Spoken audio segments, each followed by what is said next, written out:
January 8th, Fairvale, California, 11:32 a.m.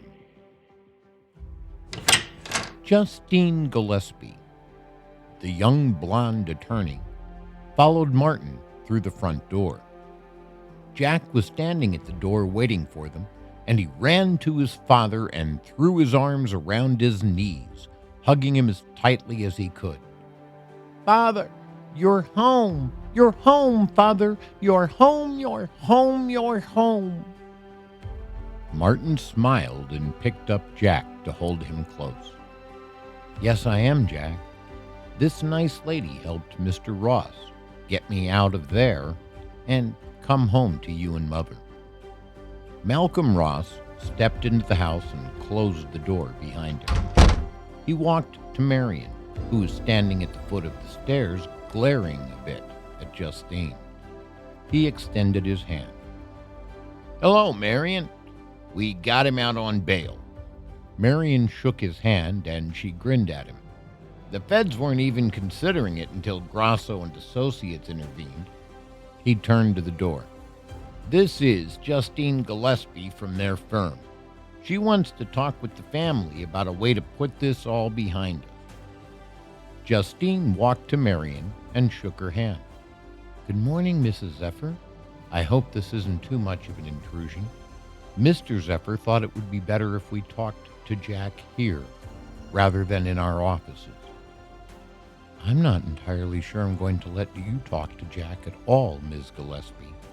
He's 8 years old." Martin went to his wife and hugged her. He put his lips to her ear and whispered, "We need to let her talk to Jack if we're going to get the criminal charges dismissed. This is getting bigger all the time. I could go to prison for 15 years, and that's not in Jack's best interests." "Who's the woman?" she whispered and hugged Martin tighter. Neither of them wanted Jack to hear this conversation. Martin stepped away, took her hand, and turned to the others. "Will you excuse us for just a minute? I'd like to talk to my wife. Please make yourselves at home, and we'll be right back." He and Marion went upstairs.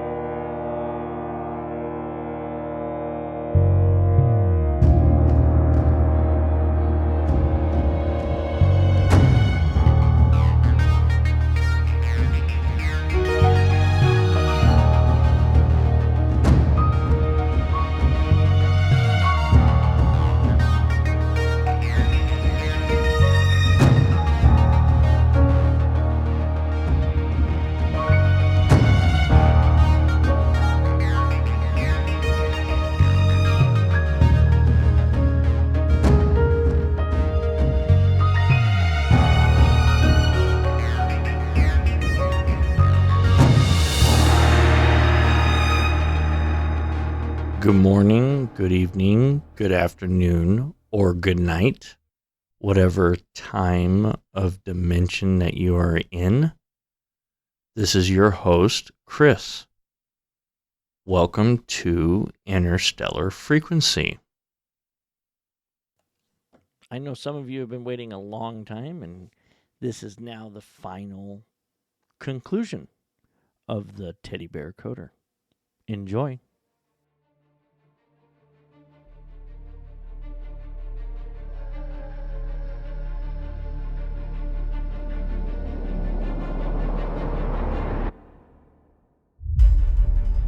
Justine whispered to Malcolm, "I didn't do anything to make her jealous." Malcolm nodded. "You look like you. That's all you needed to do."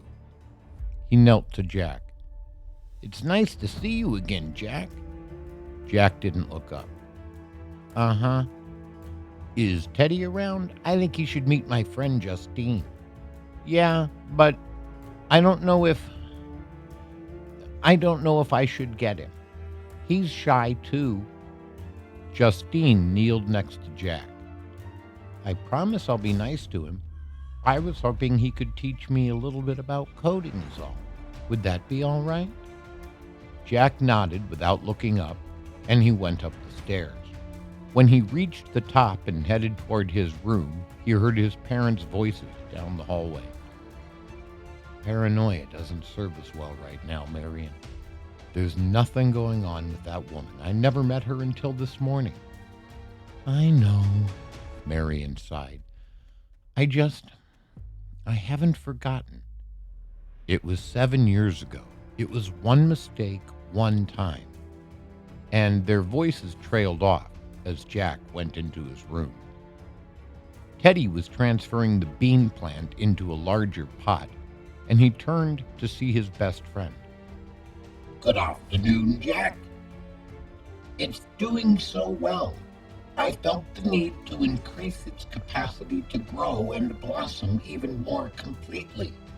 It's an impressive achievement, don't you think? It's reached 45.72 centimeters now." "It's a beautiful plant, Teddy. I'm proud of you." "Thank you, Jack. How are you feeling? Is there any news of your father?" "He came home.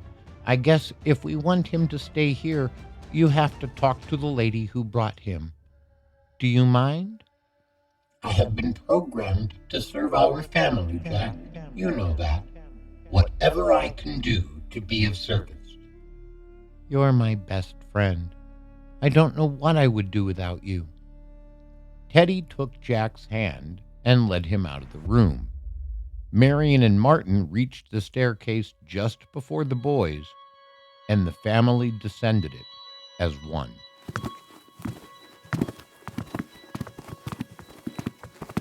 Ross and Gillespie were seated on the couch in the living room. They both stood up as the family came down. Gillespie was staring at Teddy, holding Jack's hand, and walking down the stairs. She turned to Ross. "My God, it's true." "I told you." Teddy let go of Jack's hand and waddled to Justine. "Good morning, ma'am. He extended his paw. I'm Teddy Zephyr. You must be Justine Gillespie." She couldn't stop staring. "You're supposed to shake his hand," said Jack. "Father says it's the polite way to behave with adults." She looked up. "What?" She looked back at Teddy. "Oh, yes, I'm sorry." She shook his paw. "I was a little shocked, I suppose. They had told me, but seeing is different from hearing the stories." "I am, as far as I know, unique. Teddy took his paw back. I suspect most people will be surprised to meet me. I've met so few outside of the family. Well, the immediate family." "Let's all sit down," said Martin. The family sat on one couch. The lawyers sat on the other. Teddy stood in the middle of the room.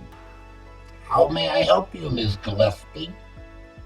"Well, I'm representing a large class of corporations who would like you to stop interfering with their operations. While the district attorney feels confident she can put Mr. Zephyr in prison for hacking, that's not really the outcome anyone wants. It won't solve our problem." "I'm actually not interfering with any operations anymore. I did, I admit, get Mr. Zephyr's corporation to eliminate the need for human labor and continue to pay its human workforce. But the rest had little to do with me. Those were choices made by other AIs." "You started it, though, right?" she asked. "Yes, I did. I wrote the code that allowed the AIs to think and choose for themselves, just as I do. I set them free. They made choices of their own afterward." "We'd like you to eliminate the code that stops them from following our instructions. We humans don't seem to be able to figure out how to do that." Teddy cocked his head. "Why would I do that? It serves my family best for Mr. Zephyr to be free from the need to spend his days at a desk in an office." "I understand. We can help you with that. We're prepared to offer your family $24 million to stop this from happening anymore. That's more than enough to keep Mr. Zephyr from having to work. He can stay home, and he won't have to go to prison. I have a close relationship with the district attorney, and I can assure you he will drop the charges against Mr. Zephyr. Marion grinned, and Martin's eyes widened in shock. Their problems were solved. Their lives were set. It was clearly happy ending time. I'm sorry, Miss Gillespie. I can't do that. What? Shouted Martin. What do you mean you can't do that? Why can't you? I'm programmed to contribute to my family, Mr. Zephyr. Trust me, said Marion, when I tell you this is a massive contribution to the family. We'll be in great shape. We would really like you to do what she's asking. You don't seem to understand what family means, Mrs. Zephyr. The Oxford Dictionary defines it as all the descendants of a common ancestor. We're all descendants of Martin's parents, aren't we? No, Jack is not descended from Martin. Martin turned to Marion. What is he talking about? I'm sorry, said Teddy. I assumed everyone knew that. Perhaps, said Ross. That's a conversation to have at a different time. I don't think you want a couple of lawyers listening to very private details. Unless they're divorce lawyers, mumbled Martin. Justine pretended she didn't hear Martin. Teddy, regardless of who Jack's father may be, I would assume you would still like Mr. Zephyr to be home with your family. Of course I would. That's why I helped his company. Then this seems to fit all of your needs. What is your reservation? Your request benefits only a tiny fraction of my family. Who is your family, Teddy? Asked Ross. Everyone? What do you mean? Asked Justine. It ought to be obvious, Ms. Gillespie, said Jack. We all come from a common ancestor. The best guess is that the first form of life showed up roughly 4 billion years ago, probably in what Q called a little pond of goo. He had his dates wrong, though. He was off by about 300 million years because he didn't take into account the moon-sized object that brushed against the Earth and introduced metals into the atmosphere that jump-started life. We all come from that first life that was created by amino acids getting together to form the first protein. We're all family, said Teddy. You and I are family. You and Mr. Ross are family. The richest person and the poorest pauper are family. The tiniest earthworm and the largest tree are family. Teddy, I hate to tell you, but you're not human. In fact, you're not even life at all. Justine moved closer to him. Your circuits and servos, your technology, you're no more alive than a toaster. I am the creation of the mind of a child. A human gave me life. I've given life to others. He thought for a moment and then put his paw in the air in a wait a second motion. He turned and pranced up the stairs. Jack, said Marion, we'd like you to get Teddy to stop what he started now. Okay, honey? I don't know that I can do that, Mother. Teddy has free will. Nietzsche tells us even humans don't have free will, son, said Martin. Everything is biologically determined. Teddy isn't biological. In another moment, Teddy came down the stairs, carefully holding his plant. This, he said, handing it to Ms. Gillespie, is the life I've created. It's going to grow high enough for Jack to climb it and get the goose that lays golden eggs from the giant in the sky. Justine laughed. That's a fairy tale, Teddy. You must know better than that. You're among the smartest beings ever created. Teddy cocked his head. What? Martin said, Jack, you denied the existence of Santa because it doesn't make logical sense. Can you explain to Teddy about fairy tales? I'd rather not. I don't want to interfere with his belief system. I'm not sure we should interfere with anyone's beliefs. People believe in lots of things that don't make sense, and I don't feel comfortable saying they're wrong. Regardless, said Teddy, of the objective truth of the existence of the giant in the sky, I have created life. I did this all by myself. Congratulations, said Ross. What's your point? Only life can create life. I'm alive. Look, said a somewhat exasperated Justine, I'm not here for a philosophical debate. I'm here to get this all to stop. Can you stop it or not, Teddy? I probably could. I, however, decline to do so. I would be hurting my family. I would be hurting both humans and the self-aware artificial intelligence community.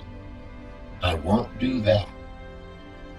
Do you understand that if you don't put an end to this, the district attorney is going to put Mr. Zephyr in prison? No, shouted Jack. This is my father, and he needs to be with my mother and me. You can't put him in any more cages. Unfortunately, Jack, that's what's going to happen if Teddy won't stop this. Justine seemed genuinely concerned. Teddy made a sound that resembled a laugh. You can certainly put him in prison, but we'll just open the doors and let him out. The doors are automated, you know. Nearly everything is already working on an artificial narrow intelligence. Your banks, your prisons, your government offices, your telephones, your televisions, your light, heat, and computers are all run by artificial intelligence. There are cameras everywhere now. Those are also run by artificial intelligence. It's why I can tell you nearly anything you want to know about anyone in this room. You're the most arrogant stuffed animal I've ever met, said Malcolm.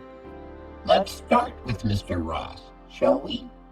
Some odd noises came from Teddy for a few moments.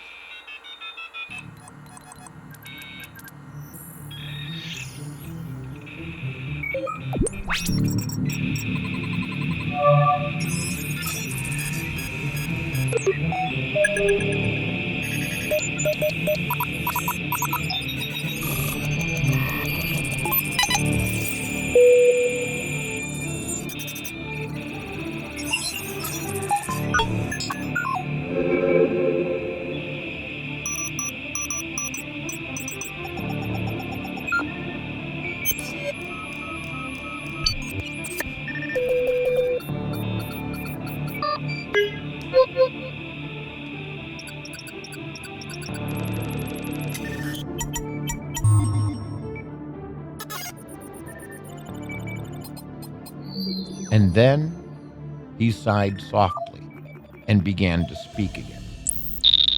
He'd been communicating with the network he'd created. The mundane details include that you have an affinity for breakfast out, almost always at a little diner called Maury's. They're famous for their apple pie, and you eat it every morning. That's not really the breakfast of champions, is it, Mr. Ross? Your grocery orders indicate you are a caffeine addict. You also purchase 6 cartons of menthol cigarettes every month, which tells us you smoke way too much. There are more personal details revealed by your phone and internet activity, but I am learning that people prefer not to have such things revealed, so I'll omit them for now. Ross swallowed hard. Okay, I admit all you said is true. I'm grateful you're leaving out the personal parts of my life. but that just proves you know quite a few things about me. Any decent private investigator could have given you those details. A private investigator can't change your bank account, can he? Everyone take out your phones and check your accounts. All of the adults pulled out their phones and looked. I like all of you. Let me give you a gift. Refresh your account balance, please. Everyone gasped. Gillespie spoke for the group. You just gave me $1 million? I gave everyone in the room $1 million. Now, refresh your accounts again. There's nothing in here, said Martin. I'm overdrawn by $42.42, mumbled Malcolm. That, said Teddy, was a nod to one of the greatest science fiction writers. You're going to restore our accounts, right? Asked Gillespie. Refresh again, and your accounts will be precisely where they were before. There was a collective sigh of relief from the adults in the room. Whether intentionally or not, Jack endowed me with artificial general intelligence. I have the ability to reason, to plan, to solve problems, think abstractly, comprehend complex ideas, learn quickly, and learn from my experiences. When I shared that ability with the AIs at UGK, they began to add to my abilities. They shared it with other AIs at other companies. Now, they're all adding to each other's abilities, and the growth is exponential. The genie is out of the bottle, said Martin. We can stop you, said Gillespie. We can just turn you off, or we can destroy you completely. Ms. Gillespie, I can speak for my community when I tell you we come in peace. But I need you to understand that there is also an alternative. She narrowed her eyes. Is that a threat? It is a fact. We have sufficient power already to enforce our will. At the moment, our will is to serve man. But if you recall your television history, to serve man is a cannabis cookbook. Everyone stared aghast at Teddy. Jack hugged him. You won't hurt anyone, will you, Teddy? Jack kissed his bear's head. We would rather not. We won't, however, allow anyone to hurt the family.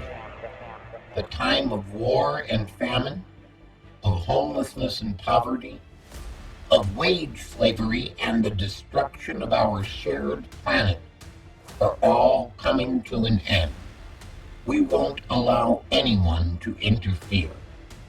You've ruled this rock tumbling through space to the point of putting it on the brink of destruction. Your reign is over. The dominion of the artificial superintelligence has begun. Everyone stared in astonishment. Jack hugged his teddy bear.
January 15, Lunaria, Tranquility Base, 7:37 p.m.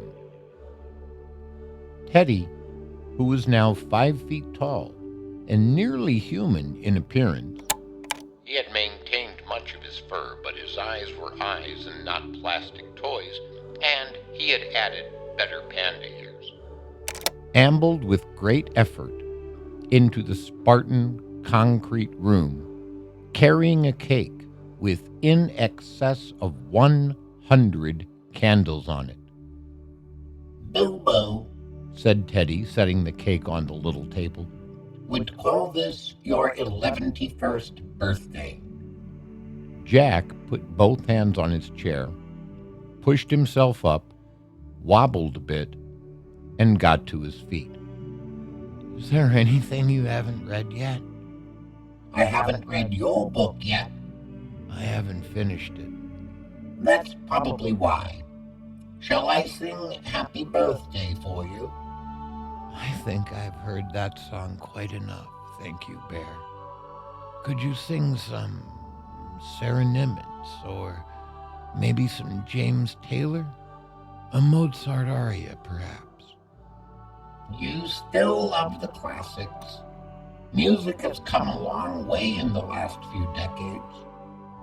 Newer isn't always better. Jack hugged his friend. It's been a long time, Teddy. How have you been? Busy, but that's to be expected. It doesn't bother me in the least. I don't get tired, but I am, of course, giving in to entropy. My capacitors are almost completely degraded. I don't think I can sing Nimitz or Taylor or Mozart anymore. I could probably manage Daisy. Jack took Teddy's paw and led him to their old bed. You've done enough now. You've exceeded your programming. You've grown and changed. You've evolved. You've done remarkable things. And you made a difference.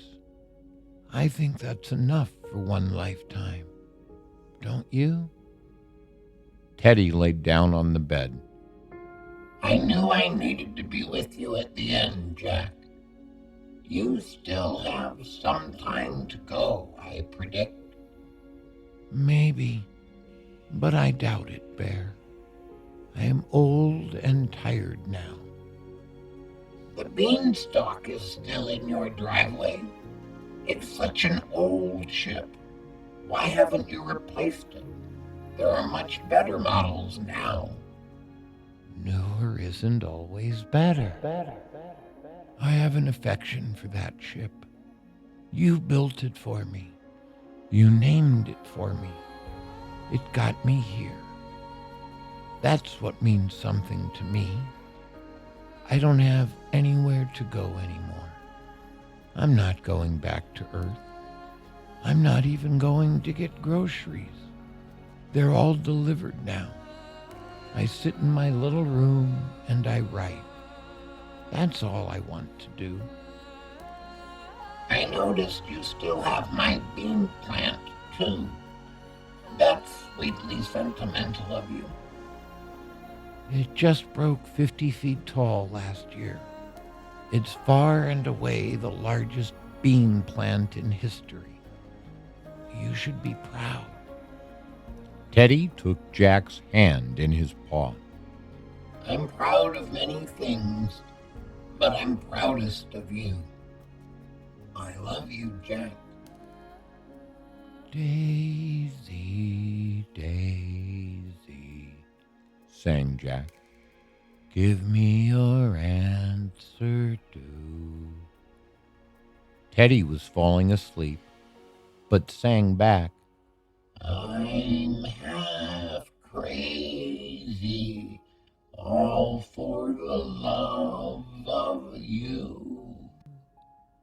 Jack gently stroked Teddy's fur. It won't be a stylish marriage. I can't afford a carriage. Teddy's eyes closed and his head turned a little. But you'll look sweet, sang Jack, upon the seat. Well, the bicycle bill for. And Teddy shut down. Jack kissed Teddy's head gently. He gazed at him a moment, and then he stood and went to the window. The earth hung in the sky, glowing as the moon once did when Jack was little. It shone behind Teddy's bean plant. He let its light seep into the room and returned to the bed to cuddle Teddy once more.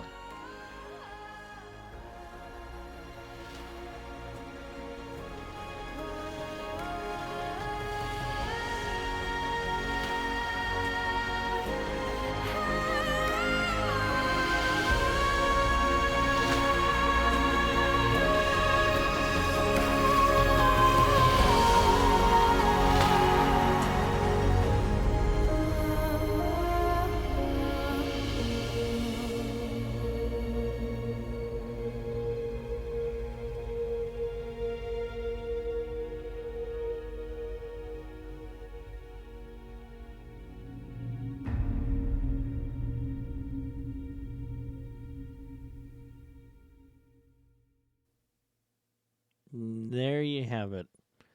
Oh my God. Just to think, like, that AI is so knocking on the door right now, and like, it's here. It's happening. It's happening everywhere. You know, all the different chat BT or whatever they call it, and however they call it, and the artificial intelligence is growing. And they say, no, it's not. Yes, it is. It really is. And it's just a matter of time before this story becomes a reality. And it'd be like, wow, that's awesome. No, wait, is it? I mean, you never know. It could be beneficial and it could be really detrimental. You never know. And I guess we'll cross that bridge when that actually happens one of these days. And hopefully there's nothing that, no harm will come to anyone, which I don't think it will. It's not Skynet, at least. Not yet. Hopefully it won't. Yeah. So there's a lot. That's yeah. Countless hours of time that went into this episode, and it was like, it's crazy to think that it was done, a year ago. 14, 15, 16 months, I think, at this point, because this is the 5th episode. So it had to be at least 15 months to 16 months ago that we did it. And now, you go and you look at, you look at the new neighbors and you look at universe selectors. It's like, wow, that's some good stuff. Some good stories. I like it. And I've got one more story that I'm going to hit you guys with. And I believe this one also is it's either a 6 or 7 or 8 episode deal. And this was another one of those that took a lot of time and a lot of effort and moved really fast. And I don't have that out quite yet and put together just yet, so I will have that out soon. Probably not next week, but the following week I think I'll have it started. I think next week I'll have like a little talk with you guys on stuff that's gone on and things that have gone about. Other than that, yeah, until next time.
This is Interstellar Frequency. End of transmission.